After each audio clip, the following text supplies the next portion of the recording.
Hi there, everybody. My name is Kate. Welcome to my channel, Trinergy Awakens Naturally. This is in a series talking about mental health and how to avoid some panicky situations, some anxiety, some things that, we might get off the rails a bit with. Something pops up and we might feel very angry, triggered, unable to keep emotional balance, our mood abilities out there for whatever reason. A crying jag, a screaming jag, super depressed, just over the edge, or feeling like, I can't really figure out what's going on here. I've lost touch with reality.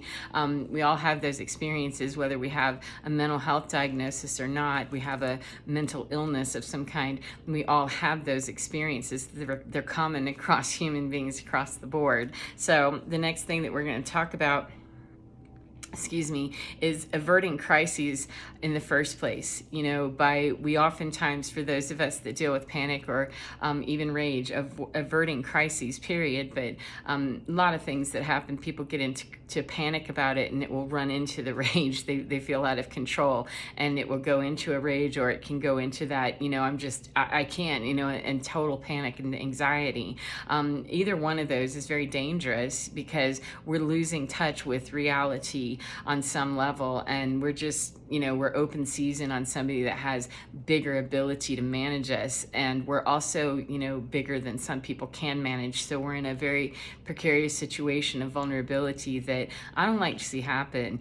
Keeping an even equilibrium of our emotions keeps our mental health healthy and keeps us balanced. And how do we do that?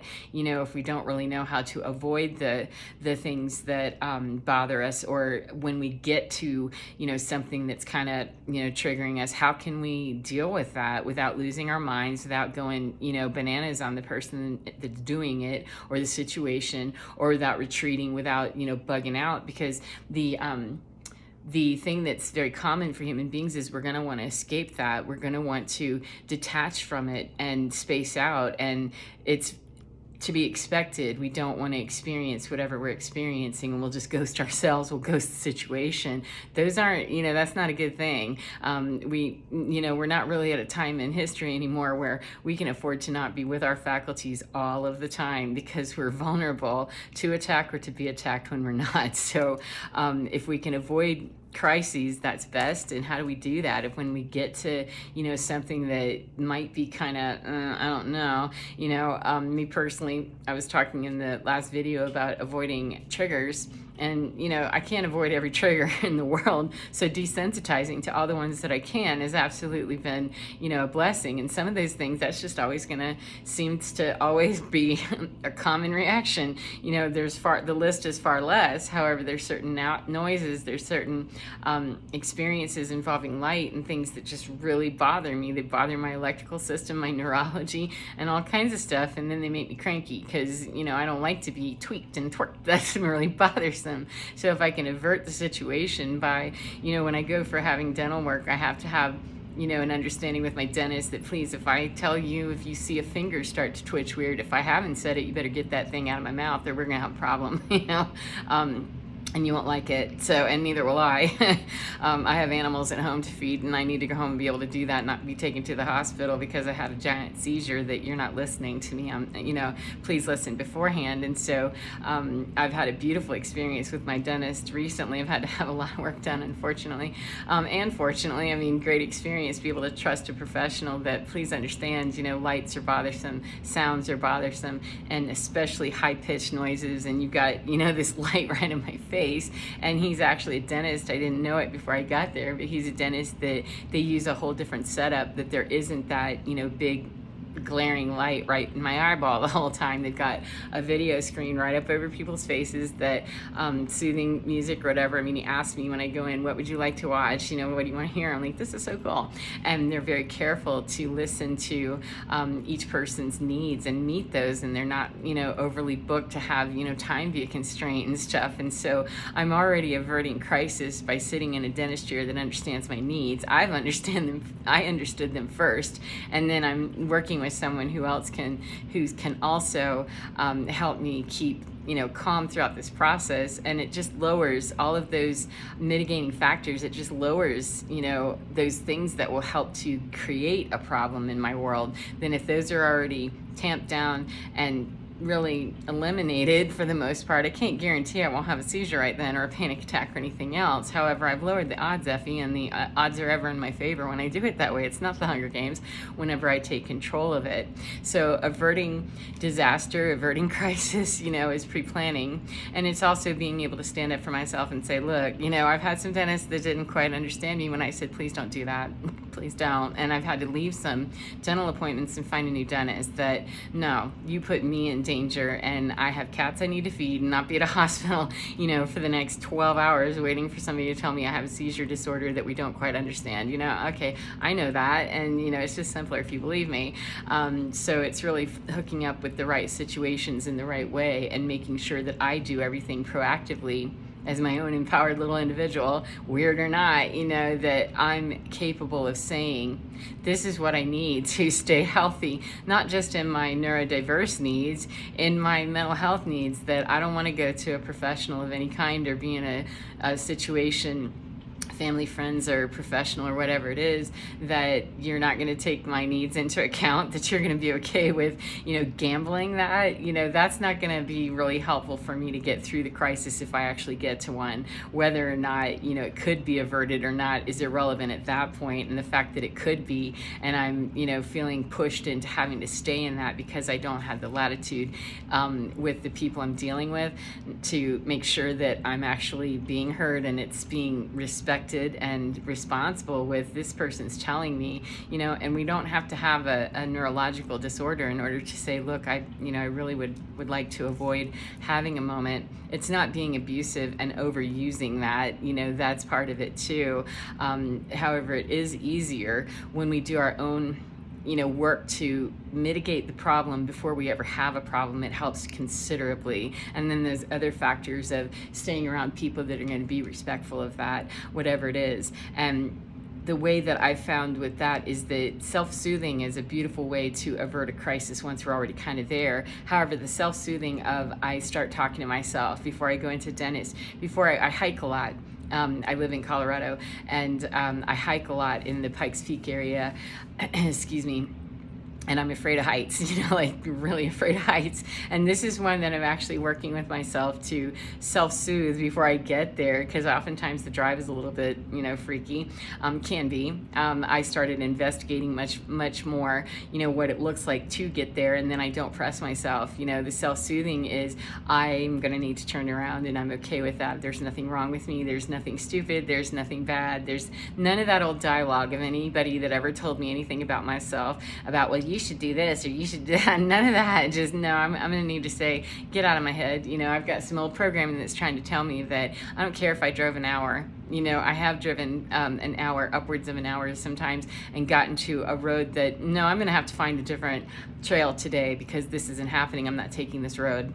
It's not going to happen. I'm not going to bulldoze through when I know my own gut, my instinct, and my body's telling me, please don't. And so then the self-soothing averts the crisis, that I'm already kind of to that crisis point of, oh, this is really uncomfortable, how can I best get myself? Because if I go full on into the crisis, then I've just become a nightmare for somebody else. If I launch my car off the side, or if I fall off the side of a mountain, or, whatever. But I work myself through that by not getting to that crisis point. And there have been a few where I was actually hiking, and it got to a point where, that's pretty far down. I'm nervous about heights. I don't really like that. And yet those are ones where I feel very okay with.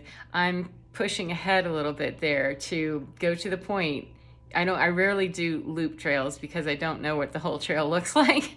Or I will start on a loop trail and just, when it gets to a point sometimes, I just turn around and go back from whence I came, and prepare very heavily for that by having a mapping app that allows me to know my way back no matter what I've done, make sure my GPS and all of that, those things that help me have that confidence. If I'm already worried about getting lost, or, what happens if I turn around or whatever, then I might be less inclined to want to stretch or anything. So I've already prepped with that. That's part of that self-soothing is, don't worry, you've got all the things that you could have. So let's go forward, a little bit. And I actually find that I've been able to drive places that I couldn't drive before. I'm still not up to Pikes Peak itself. I'm not even going to try that one. I don't know that I ever will. I got stuck up there, and that was super scary. But I have been able to drive in other places that, in order to get to Pikes Peak, even it took me a couple of drives just from where I live to get through those mountain passes because they were scary to me.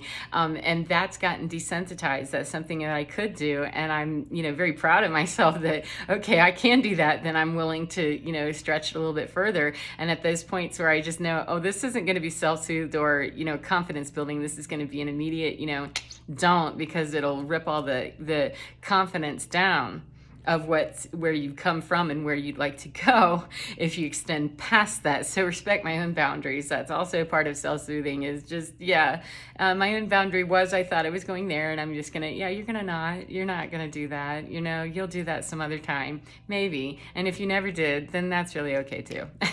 And it has been, but, what was I going to say? That some of these passes, as I'm driving, I've been able to drive in places where, I was definitely talking to myself, and, by, an average person's standards might look like I'm just flying ass nuts. I don't know, talking to my car that I can do this. I have courage. I have the ability to do this. I do. And start looking at, what is the actual situation? Are you in fact in danger? Are you in fact having a problem here where, this is just really bothering, the height thing is really bothering me. So, I drove like this on the way up and like this on the way down in Wildcat Canyon. And, it kind of freaked me out a little bit, but the trail was super huge and there was nobody on it. I mean, no one on this trail. It's very remote. So I could reasonably say and deduce, and thus say that it's okay if I hug the mountain over here, if I need to, because there's no guardrail and I'm afraid, so not bravadoing in just because I was able to get through that pass, down there 35 miles ago, doesn't mean that it's a, one size fits all. And then I'm going to be able to, marry that up with doing the exact same thing over here. And it's a different situation. So as I come to those, just look at it and say, okay, what's the reasonable way that I can do this to stretch my boundaries? Because that is what I'm doing. That is the goal. And I feel okay enough to do that. When I don't, I, turn around and make that happen another direction. However, those instances, that one in Wildcat Canyon, I knew, just keep coaching yourself through that you're going to be in first gear, put your hand up here and, just creep up this mountain. And it's going to take you probably, 30 minutes to go half a mile. And that's going to have to be okay. And consider that, put that in the win category, put that check in the, win block of, yay, you did it, rather than, well, gosh, it took me, you got there and it took you however long it took you is irrelevant, because was the task complete to get to the trailhead? Yes, it was. Was the task complete to actually get out of the car, go walk on the trail and come back, and then know that all the way during that trail, as I started to come back, saying to myself, I have to take that trail back the way that I came, and it didn't get any wider or any lower to the ground, or they didn't build any guardrails probably between 3 hours ago and now. So it's probably going to be the same thing, Kate. Well, you just get that arm cocked and ready, and you're in first gear, and you're going downhill. Use that clutch very well and with a lot of skill, and put the attention on where it needs to be, which is less here. If I don't have the visual disturbance to even get distracted with, oh my God, what is that? There's 18,000 feet below me, or 14, or I think that one's 11. I mean, it's considerable. It's noticeable, and less oxygen in the air. So if I start panting and, getting bothered, then I'm messing with biology, and that's just bad. So part of that self-soothing thing is just put up, you can look like a freak if you want to other people that aren't driving on this road. I never saw one soul up or down. I didn't. The only live things I saw were on the trail, and they were critters, birds and animals and stuff. So make those things, the mitigating factors, get rid of anything that would prevent me from being successful going up or down. And once I'm there and I'm able to do that, then I can put that in the win category and be able to really take that as the self-soothing then is, okay, I felt kind of nervous with that, but I was able to extend my boundary. I was able to grow a little bit further. And again, I'm not talking about, I don't know that I'll ever be able to drive to the top of Pikes Peak. It's not on my list of things to even try, quite honestly, because it just seems very dangerous. And I know people race on it and do all kinds kinds of stuff. However, I'm going to go with what is my ability level and not even press it, nor am I going to feel guilty, bad, or wrong that it's not on my list of to do, or it's not my goal to get there. The goal of getting to the highest spot that I possibly could, why would I make that my goal? My next goal is going to be, where is a reasonable place for me to go, instead of saying, well, I drove through, Manitou Springs, then I should be able to. No, we don't do that anymore, Kate. We don't do that. That's where the self-soothing is, and saying that it doesn't matter what anybody else would say. It doesn't matter what anybody else would do, and it doesn't matter what my old paradigm of me would tell me I should do. If I got a should going, I got a should shut up, immediately, and start looking at really what's the best thing to do next, Kate. That if you want to be hiking outside of, your little area, then we are going to have to stretch the willingness of driving into places that have elevation. It doesn't have to be Pikes Peak, and it doesn't have to be, these extreme places. So get better about investigating the trail, getting those map apps that really help you, know what it's going to look like getting there. I mean, do all those things beforehand. That's part of that self-soothing, is that I comfort myself beforehand, during, and after, because I'm having, experiences, and especially fear's a biggie. That can kick off a seizure in a minute, and for somebody that's got neurodivergent needs, I don't want my autism getting weird and, spooking me out, nor do I want a seizure disorder to take me out because I didn't listen to what's just pretty basic common understanding for me at this point is, look at that ahead of time. Don't do things impulsively. Don't do things that challenge outside of the challenge zone, and I won't know any of it if I've not been able to soothe myself out of crises in the first place and get to the point where I can stretch beyond the last crises, if that's what I need to do. Pikes Peak, like I said, I'm not likely to ever drive up there just because that's not on my radar. If one day that's brought up and, it seems like interesting to me, and I think I will, then I will. Up until then, I'm going to be very happy with my status of I'm scared of heights, and I have respect for that, and I'm not going to ask my body to deal with my brain thinking, or my mind. It's not my brain. My brain's part of my body, and it lets me know we don't like this stress level. Kate, please don't do this. I'm going to, let my mind have a seat and listen to my body tell me, and by allowing the body to have its space, my mind is actually engaged with another job. You need to be in the self-soothing department, mind, not in the what you should be doing. If we're going to go anywhere with that, we need to be self-soothing and talking to the body and saying, how may I meet your need? You seem kind of anxious, you seem a little tweaky and twerky and weird and twitchy, how can I get this to go in another direction, and be very kind as I do. So that's part of the this video. The last part of it is just remembering that whatever self-soothing is, try to pick self-soothing things that are helpful and that are healthy.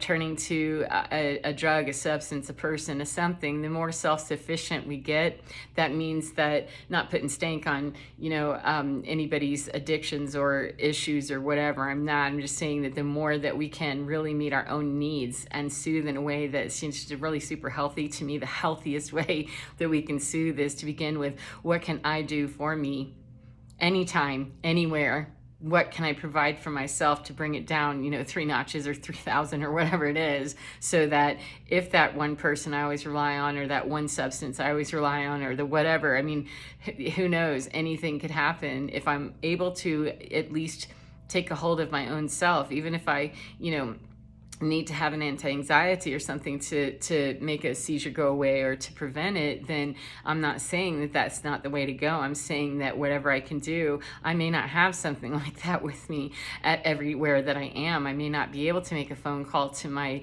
person that I normally call if I'm having a stressful moment. I may not have the thing, whatever it is. So how can I meet my needs and get that, decrease, so at least I can be level-headed and stay out of that, non-thinking zone as I'm waiting to get to what's going to be the next appropriate thing. So thank you very much for your time. I appreciate you joining me. I hope that you're well. And remember, get on in within your skin, because you're divine. It's absolutely fine. Thank you, and I'll see you again next time. Bye, friends.